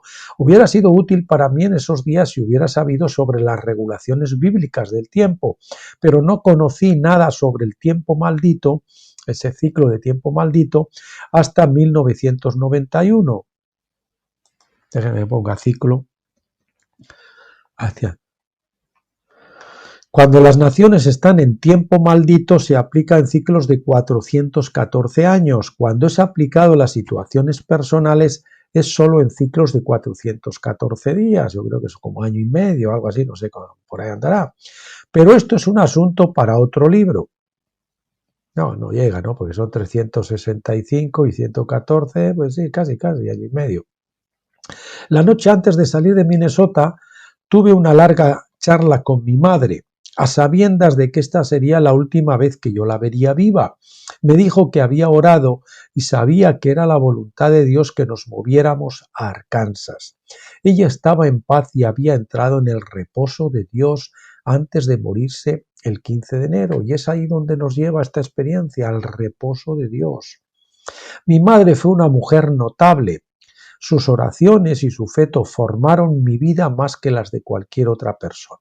Bien, tiempo de restauración. En mi libro Secretos del Tiempo demostré cómo Dios siempre parece agregar 76 años al final de un periodo de 414 años para propiciar el tiempo bendito que son 490 años. Es otro ciclo importante. El número 76 indica un tiempo de limpieza y restauración para llevarnos totalmente a la voluntad perfecta de Dios. Yo no era ninguna excepción. Habiendo completado mi tiempo de 414 días de disciplina y prueba, ahora al final de un periodo de 76 días, entré en tiempo bendito. Los 76 días fueron del 23 de enero al 9 de abril de 1983. Aunque era totalmente ignorante de estos ciclos de tiempo precisos, guardé archivos cuidadosos que me permitieron armar los datos 10 años después. El 27 de enero fui a Nuevo México en avión para trasladar a la casa de Arkansas nuestros mobiliarios caseros que habían estado almacenados durante el último año. ¿Ha tenido que mudarse usted? Incluso más de una vez, yo muchas. Que habían estado almacenados durante el último año. Entonces, el 1 de enero recibí un aviso de la red de oración. Yo me había unido a ellos formalmente el 16 de enero de 1993, que nos llamaba la guerra espiritual para el 7 de febrero. Decidí ayunar por 7 días. Durante este ayuno vino a mi mente que ya se había cumplido la palabra de Dios del 10 de julio de 1982, cuando él me dijo que yo estaría como José en el calabozo. José estuvo en el calabozo durante 12 años y yo empecé mi salida después de 12 meses el mismo día. Perdón, eso ha sido un intento de matar un mosquitillo que se ha cruzado por aquí. de esos de las plantas, ya sabes, de esos chiquititos. El 9 de febrero, mientras oraba, vino a mí el sentir de que hiciera un viaje a Nuevo México y Arizona para reconciliarme con el pasado. Escuche esto. El Señor le va a llevar a restitución. Y a mí me llevó también a restitución por cosas que había hecho incluso de niño. Si usted quiere libertad total, confesión total de cada pecado y restitución total, si es que puede hacerlo. Si usted, por ejemplo, tiene dinero para devolverlo, pues ya dice yo. O si a esa persona usted no la puede localizar, pues no lo puede hacer. Pero si usted puede, debe hacerlo. El 9 de febrero, mientras oraba, con el pasado restituir, ¿no? Reconciliarme con el pasado y que volviera a la casa del 8 de abril. También le oí citar el versículo del libro de Jonás. De aquí a 40 días Nínive será destruida. Interpreté que esto significaba que fuera un viaje de 40 días. Si el viaje debía terminar el 8 de abril, entonces tendría que partir el 28 de febrero. Realmente no quería hacer un viaje tan largo, ni tampoco quería hacerle frente al pasado. Después de todo, ellos me habían forzado a salir del ministerio y habían pedido mi renuncia. A mí me parecía que eran ellos los que me habían hecho mal a mí, ya que fui yo quien literalmente perdió todo. Y ahora Dios estaba exigiéndome que gastara el dinero en un viaje largo para reconciliar el pasado, pedir disculpas y no requerir nada a cambio.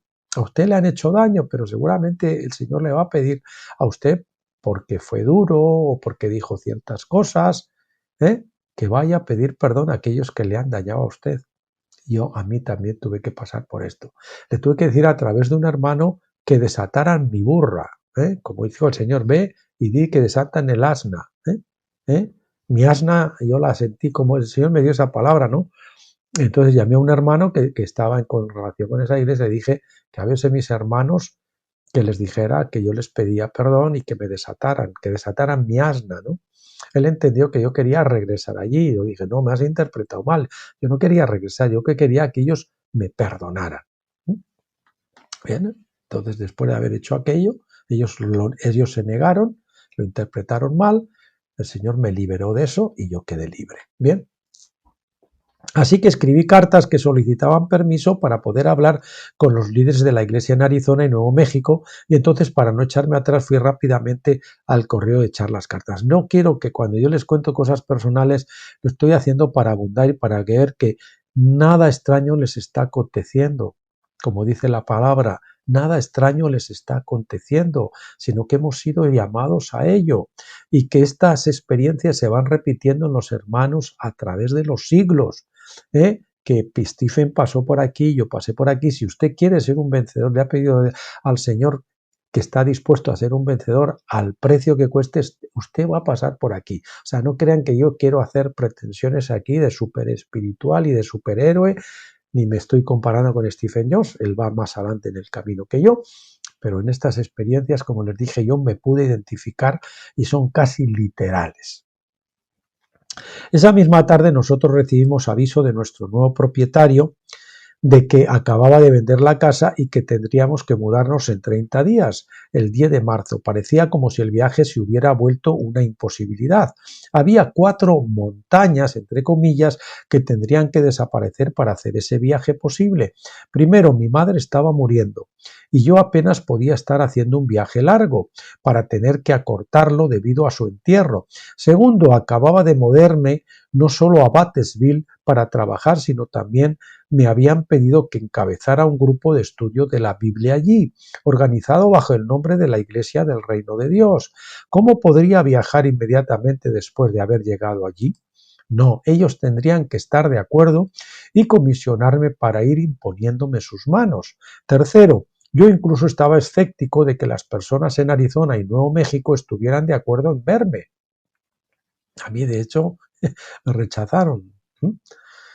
Por lo que necesitaba una invitación de ellos, indicando su acuerdo en recibirme. Cuarto, necesitábamos alquilar una casa antes de que yo saliera. Esas eran las pegas. Bien, mi madre se murió el 15 de febrero y volví a Minnesota por una semana en un automóvil que me regaló un amigo. Aquí vemos lo sobrenatural siempre.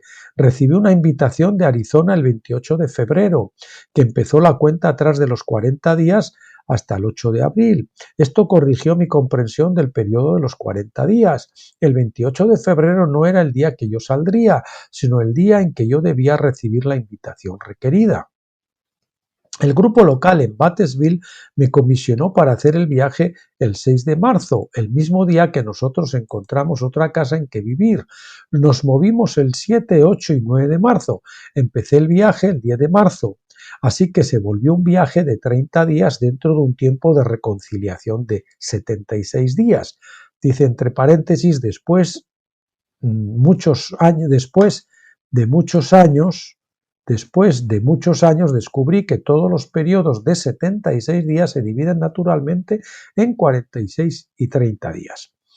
Desde mi perspectiva, el viaje fue un éxito porque hice todo lo que Dios me dijo que hiciera. No hice ninguna acusación, sino que solo ofrecí disculpas.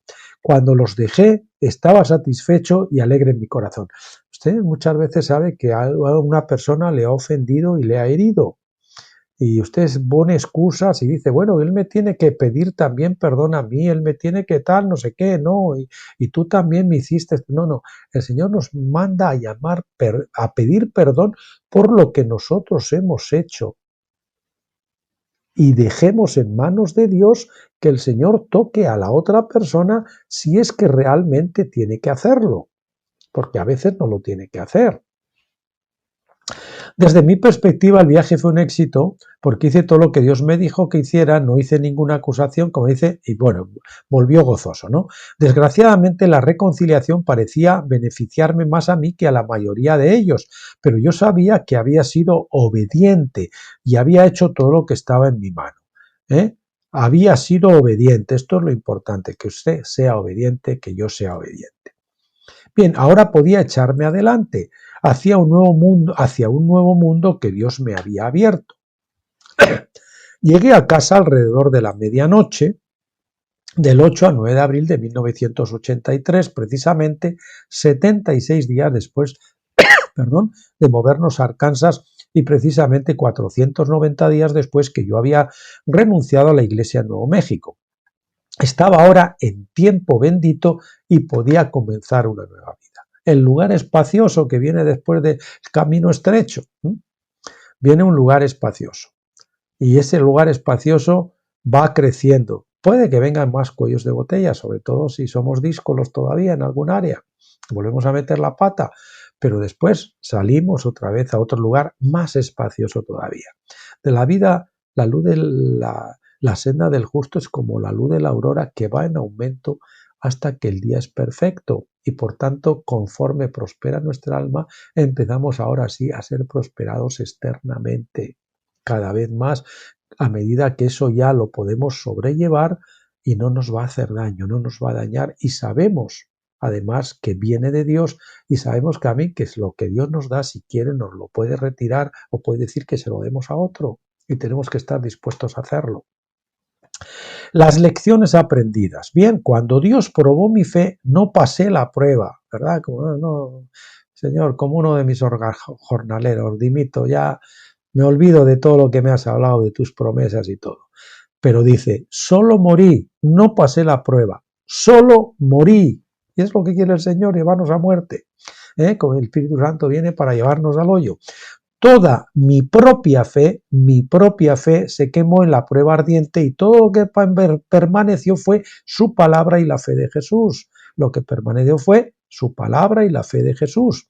La verdad brutal fue que mi fe era insignificante para el plan de Dios. Mi fe no estableció nada. Él me derrumbó hasta el lugar de desesperación total. Ahí es donde el Señor quiere, desesperación total, donde no tuve ni la fuerza para llamarlo y clamar a él.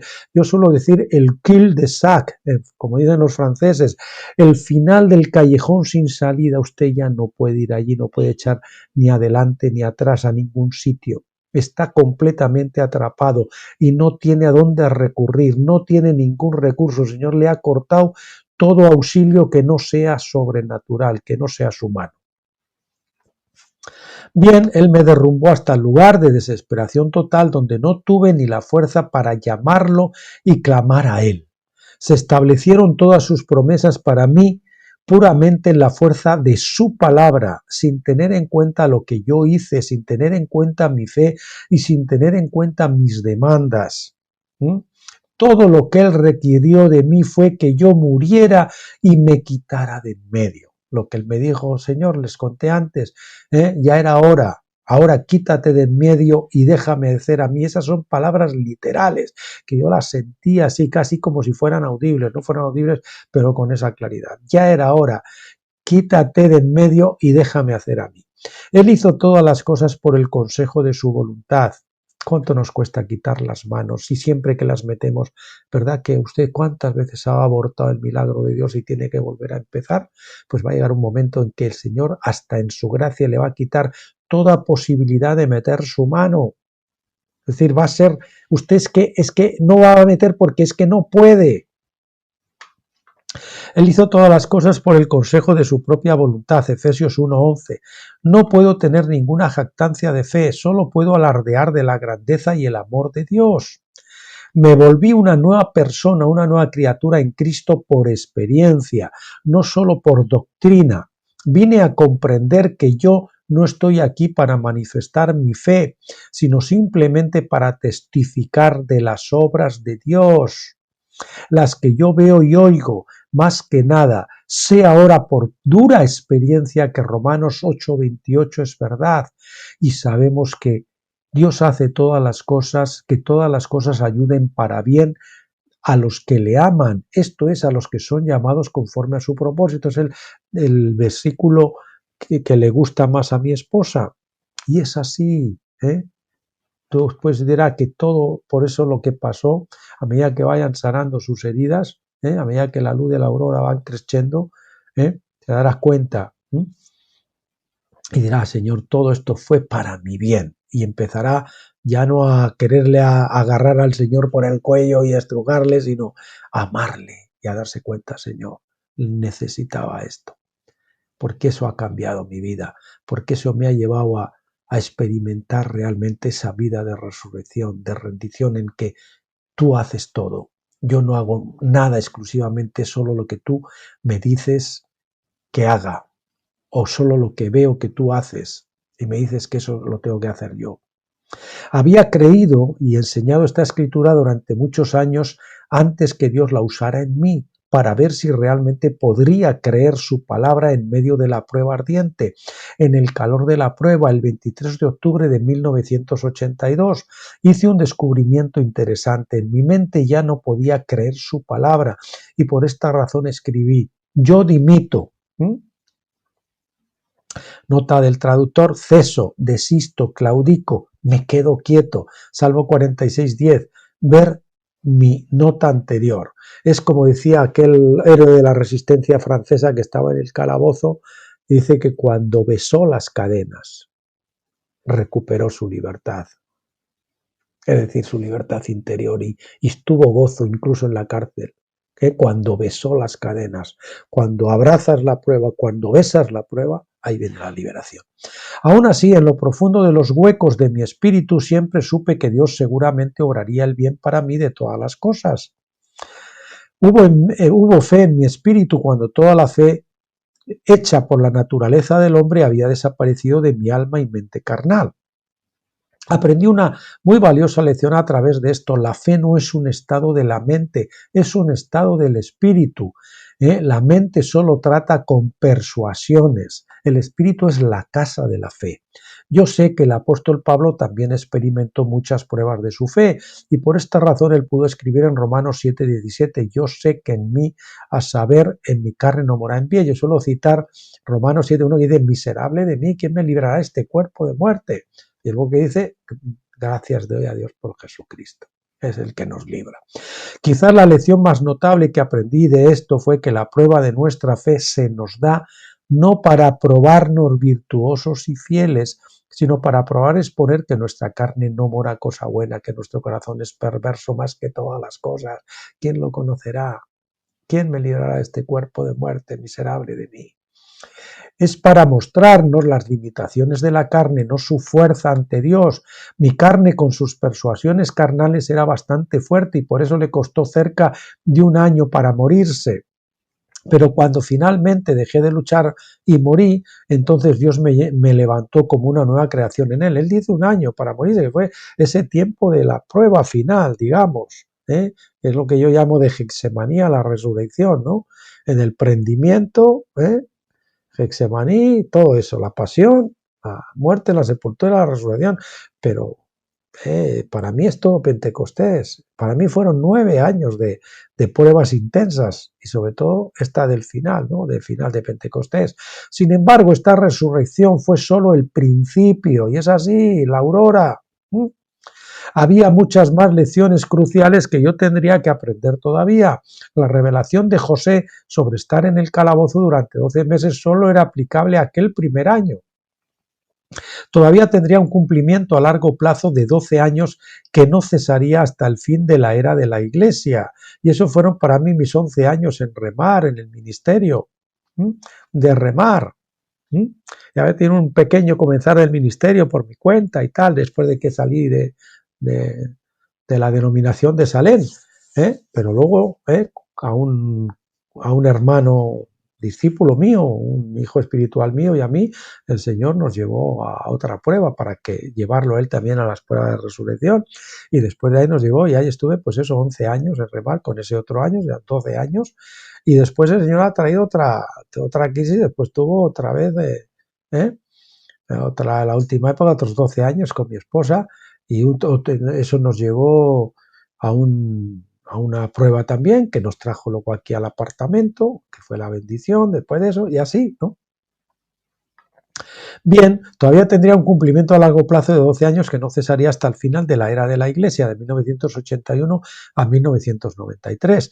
Durante ese tiempo tendría que morir 2 veces más, hasta ahora, para aprender las consecuencias de la desobediencia a la voz de Dios. Yo también fui díscolo, después de la primera etapa que fue al ministerio, entramos al ministerio de remar y ahí empecé a desviarme un poquito, entonces el Señor me disciplinó, me llevó misionero a la República Dominicana y me tuvo 5 años humillado, pero bien humilladito. Y cuando ya me sometí y dejé de repreclar y me sometí pues a las personas que no me estaban tratando correctamente y no me vindiqué a mí mismo, sino que esperé que el Señor me sacara de allí, en ese caso, entonces el Señor me sacó y me llevó a una bendición durante un tiempo, y así sucesivamente. Nunca ceso de dar gracias a Dios por sus disciplinas, porque he aprendido que Él disciplina a sus hijos, Hebreos 12 del 5 al 7. Por medio de esto soy confortado aún en las punzadas de muerte. Si en el Seol hago mi cama, allí estás tú. Salmo 139, 8. Oír la voz de Dios ha sido la más maravillosa y asombrosa experiencia de mi vida, pero también ha sido una prueba ardiente. Así, cuando Dios me mostró en Éxodo 20, del 18 al 21, cómo Israel se mantuvo de pie lejos, atemorizada de subir al monte, al fuego con Moisés en el Sinaí, al monte Sinaí voy a poner, yo ciertamente podía entender el sentimiento de ellos, y es que es así, es que el Señor cuando nos lleva este tipo de cosas nos da miedo, pero tenemos que decir, Señor, tira para adelante, dame gracia. Yo les solía decir, Señor, llévame con suavidad para que no tenga temor. En las últimas pruebas ya le decía, Señor, condúceme, como dice tu palabra, con suavidad para que no tenga temor. Si hubiera tenido cualquier indicio de lo que había por delante cuando empecé a ir por este camino, probablemente me habría unido a la muchedumbre de los israelitas alejados del monte y de su fuego. Y aunque a mí cuando me dijeron esto, y cuando vino a través de ese libro de Rebeca que les conté en mi testimonio también, y yo entonces decidí, bueno, Señor, era una prueba, yo entendía y que el diablo me iba a llevar a sufrimientos en alma y en espíritu que yo ni sabía que podían existir. Y bueno, había hecho, digo, oh, Señor, tira para adelante. Pero madre mía, luego cuando está uno y el Señor lo va metiendo ahí, le dice, madre mía, yo no sé ni dónde me he metido, ¿no? Entonces, aunque a usted le adviertan, ¿está usted seguro de que usted quiere la rendición completa? ¿Usted quiere ser un vencedor? ¿Usted realmente quiere pasar de Pentecostés al tabernáculo? ¿Usted quiere realmente llegar al lugar santísimo, escuchar su voz de esta manera y todas estas cosas? Bueno, pues que sepa que el Señor le va a llevar a la nada. Que lo sepa, esa es la prueba de la piedra de toque de los vencedores, el joven rico, ¿no? Al final el Señor nos va a arrancar todo para que veamos y para que entremos a la dependencia total de Él. Entonces, por mucho que se imagine, usted no se lo puede imaginar. Y cada uno, el Señor lo hace a la medida de cada uno. Por eso a ti te va a parecer que nadie ha sufrido como tú, o más que tú. Pero Dios me engañó al enfocar, es decir, solo Dios sabe el punto en que se va a quebrar tu carne completamente. Pero Dios me engañó, es decir, te va a dar la cerviz y vas a doblar la cerviz, como una espiga madura que dobla la cerviz, no es como la cizaña que siempre está tiesa, ¿verdad? Bien, Dios me engañó al enfocar, dice, ¿cómo estaba? ¿Dónde estaba? Que me he ido. Pero Dios me engañó al enfocar mi atención en las promesas que vendrían al fin, en lugar de en las pruebas por el camino. Al principio yo estaba bastante disgustado y enfadado con Él por este engaño o decepción divina que tuve que pasar. Algo así como Jeremías cuando le pusieron en el cepo de la prueba. Y los libros, por eso yo decía, no, me daba miedo hasta leer el libro porque eso sabía que me iba a llevar más adentro, pero al mismo tiempo los libros me daban el alimento que necesitaba y me aseguraban las promesas y todas estas cosas, ¿no? Bien. Así como Jeremías dijo cuando le pusieron en el cepo de la puerta, en Jeremías 21:9, lo metieron a la cisterna esa llena de barro y todas esas cosas, ¿no? Él golpeó, Pasur al profeta Jeremías y le puso en el cepo de la puerta superior de Benjamín, al lado de la casa de Yahvé. Tú me has persuadido, oh Yahvé, y yo fui persuadido.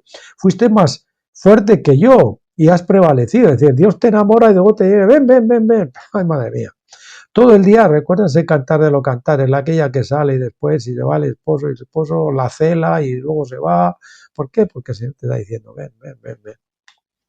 Todo el día he sido objeto de risa, cada cual se burla de mí. Dije, no me acordaré más de él, ni hablaré más en su nombre, pero hay en mi corazón como un fuego ardiente, apresado en mis huesos, me canso de contenerlo y no puedo. Jeremías no era diferente de cualquiera de nosotros. Hoy él tuvo que pasar por la prueba ardiente de su fe, debido a la palabra que él también se había atrevido a oír. Nuestro Dios es un fuego consumidor. Oír su voz no es una llamada a la victoria gloriosa, sino una llamada a morir. Esto no trata de descorazonar a las personas para que desistan de oír su voz, sino de ser una voz de consuelo para aquellos que están muriendo en medio de su fuego. Es decir, esto no es para meterte miedo, sino para que si estás atravesando esto, tengas consuelo de que muchos han atravesado por aquí, de que no te está ocurriendo nada extraño. Tú le pediste al Señor que te crucificara, recuérdalo, pues eso es lo que está haciendo. Dios no odia a aquellos que Él disciplina porque ama a sus hijos y tiene la intención de refinarlos como al oro y la plata, para reemplazar su escoria por la naturaleza divina. Él tiene intención de producir personas a su imagen para que gobiernen y reinen con Él y para que ellos a su vez enseñen a otros cómo morir siguiendo a Jesús a la cruz, amando a nuestro Padre Celestial. El mundo tiende a creer que si se quiere criar a los hijos apropiadamente, la disciplina es dañosa para su desarrollo. Algunos padres también se niegan a disciplinar a sus hijos basándose en que quieren que sus hijos los amen. Esos padres, bueno, yo diría que se aman a sí mismos, ¿no? Esos padres no comprenden que la disciplina no es el problema, siempre y cuando se administre sin abuso. Ambos, disciplina y abuso, deben ser definidos según la escritura, no según los cánones mundanos, ¿verdad?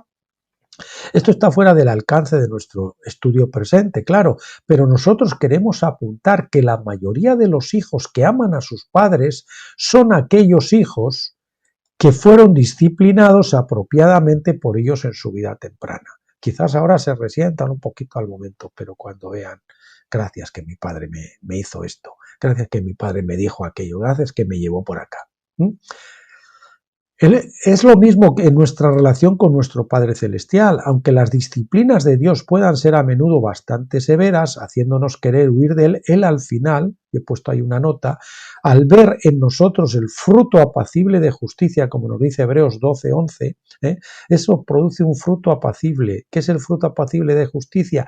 Somos ya declarados justos por experiencias y la justicia por experiencia produce la paz de Dios en nosotros. No la paz con Dios, la paz de Dios. Ese es el fruto apacible, la paz. lo amaremos. Al final lo amaremos, porque nos disciplina para madurarnos, para ser capaces de conocer su propio amor ágape. Es el más grande mandamiento, dijo Jesús, se encuentra en Deuteronomio 6, 4 y 5. Escucha, Israel, Yahvé nuestro Dios, Yahvé uno es, y amarás a Yahvé tu Dios con todo tu corazón, con toda tu alma y con todas tus fuerzas. Muy a menudo nos enfocamos tanto en la parte que nos ordena que lo amemos, que olvidamos cómo se hace esto. Y la llave está en la primera frase, escucha, Israel. Ahí cuando empezamos a escuchar. Oírle a Él es el primer paso hacia amarle.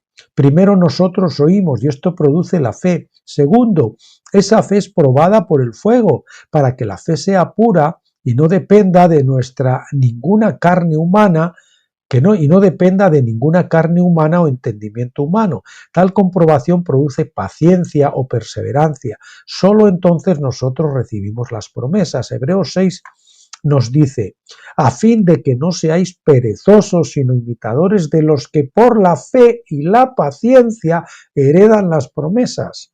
Porque cuando Dios hizo la promesa a Abraham, puesto que no podía jurar por otro mayor, juró por sí mismo diciendo, de cierto te bendeciré con bendición y te multiplicaré en gran manera. Y así Abraham, esperando con suma paciencia, alcanzó la promesa. Nota del traductor, Hebreos 10:36, porque os es necesaria la paciencia para que habiendo hecho la voluntad de Dios, obtengáis la promesa. Y bueno, pues hemos terminado, queridos, precioso este capítulo, para mí parece que es una joya. Hermanos, no se lo pierdan, aunque sea larguito, paren el vídeo si necesitan pararlo y seguramente que los que realmente lo necesitan lo van a escuchar más de una vez. Y si quieren además leerlo todavía es mejor, porque por los ojos entra más adentro que solamente cuando lo escuchamos. Así que les dejo ya por hoy. El próximo vídeo que vamos a estar con ustedes, pues ya vamos a estar tocando otra vez algún capítulo destacado de esos de la columna de la derecha del blog Tabernáculos, que será algo importante, porque todo lo que está ahí es destacado. Y nada, pues pásenlo bien, los bendigo en el nombre del Señor, le pido que los cuide a todos y oro especialmente, Padre, por estas personas que están atravesando este valle de la decisión, este valle del Jordán, para que, Señor, tengan la fe para cruzarlo, la valentía. Tú dales la fe, Señor, que su fe no falte, que tú partas y sostengas esas aguas de sus problemas, de sus trabajos, de la falta de fondos, de todo eso, mientras el Jordán se abre para que ellos crucen, que protejas, Señor, sus familias, que permanezcas unidas, Señor, y si eso no es posible, por lo menos que esa ruptura no sea más que temporal y que tú los vuelvas a juntar cuando los demás entiendan que esa persona que se decidió a obedecerte está contigo y estaba en el centro de tu voluntad. Señor, pido gracia, yo los unjo para la sepultura a todos aquellos que tú, Señor, estás destinando, que estos sean el ungüento que ellos necesitan, la mirra, los aloes, para ungirlos para la sepultura, Señor, y para que luego salgan del otro lado en el momento de la resurrección. Te lo pedimos, Padre, en el nombre de Jesús. Amén. Bueno, pues nos vemos en la próxima. Hasta entonces, Dios los bendiga a todos.